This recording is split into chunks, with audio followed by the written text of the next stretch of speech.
Hello students, एक बार फिर से हम ऑनलाइन मोड के माध्यम से अपने सिलेबस में जो 3-4 टॉपिक बचे हैं उनको कंप्लीट करेंगे। ज़्यादातर टॉपिक्स मैंने क्लास में आपके पूरे करवा दिए थे, लेकिन पुनः इस लॉकडाउन के कारण मैं आपके जो बचा है उसको पूर्ण करूँगी। इसमें किसी भी तरह की आपको अगर कोई प्रॉब्लम आए तो आप मेरे से सकते हैं या मैसेज के माध्यम से अपने जो भी डाउट्स हैं उनको क्लियर कर सकते हैं। आज हम शुरू करेंगे जापान का संविधान। जापान को एशिया का ग्रेट ब्रिटेन कहा जाता है या पूर्व का ग्रेट ब्रिटेन भी कहा जाता है।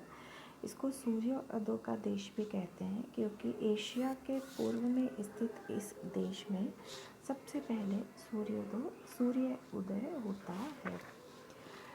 जापान के संविधान का अध्ययन अपने विषय में क्यों करते हैं, इसके कई कारण हैं कि जापान में जहां पहले राजतंत्रात्मक व्यवस्था या राजा का शासन हुआ करता था, धीरे धीरे करके द्वितीय विश्व युद्ध के पश्चात जापान की व्यवस्था में एक व्यापक स्तर पर परिवर्तन आया। जब द्वितीय विश्व युद्ध में जापान की पूरी तरह से पराजय हो गई थी, तो उसके पश्चात जापान में संविधान का एक नया स्वरूप अपनाया गया। जापान के विश्व में एक भौगोलिक रूप में एक बिल्कुल अलग स्थिति है कि जापान जनसंख्या के आधार पर विशाल देश है, लेकिन क्षेत्रफल जो है वो क्षेत्रफल जो है वो बहुत कम है और इसी कारण से वहाँ पे जनसंख्या घनत्व भी बहुत अधिक है। जापान न केवल एशिया बल्कि विश्व के अग्रणी देशों में से एक है। अपनी अर्थव्यवस्था और तकनीक के कारण जापान विश्व में प्रमुख देश के रूप में गिना जाता है। सन 1945 में मित्र राष्ट्रों द्वारा जापान को बुरी तरह पराजित किया गया था। जापान के वर्तमान संविधान के निर्माण का आधार मित्र राष्ट्रों की सर्वोच्च कमान की ओर से की गई 26 जुलाई 1945 की पोस्टडम घोषणा थी। यानी जापान का जो संविधान है वो एक तरह से विदेशियों के द्वारा ही निर्मित किया गया था। जापान में लोकतंत्र की स्थापना करने के उद्देश्य से फरवरी 1946 में ही जनरल मैकआर्थर के निर्देशन में नए शासन विधान का प्रारूप तैयार किया गया। इसमें सम्राट की शक्तियों का अंत करके समस्त प्रभुसत्ता जनता में निहित कर दी गई थी। यानी जनरल मैकआर्थर के निर्देशन में जिस संविधान का निर्माण किया जा रहा था उसका प्रमुख आधार यही था कि प्रभुसत्ता शक्ति जनता के हाथों में केंद्रित होनी चाहिए, अर्थात लोकतंत्र को उन्होंने श्रेष्ठ शासन पद्धति के रूप में स्थापित किया था।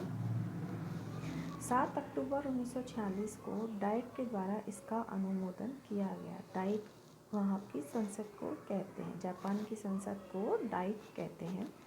और 3 नवंबर 1946 को सम्राट हिरोहितो ने उसे अपनी स्वीकृति दे दी और 3 मई 1947 को जापान में नया संविधान लागू कर दिया गया। इस स्थिति को आप लोग याद रखिएगा कि जापान में नया संविधान कब लागू हुआ था, 3 मई 1947 को।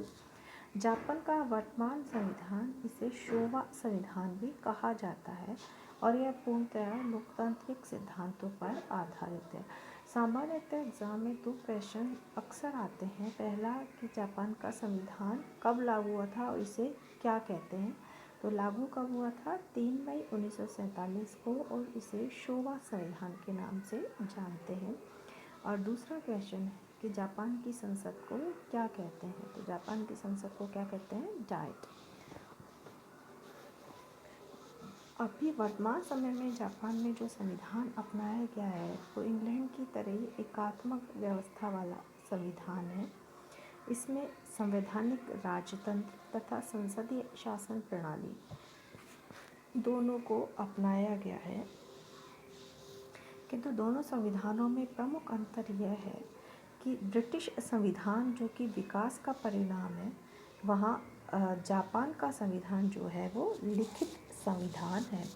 यानी एक निर्धारित समय में संविधान का निर्माण किया गया है। किंतु जापान का जो राजनीतिक व्यवस्था हुआ करती थी उससे बिल्कुल अलग रूप में जापान में पूर्णतया लोकतांत्रिक व्यवस्था के सिद्धांतों को इस संविधान के माध्यम से अपनाया गया है।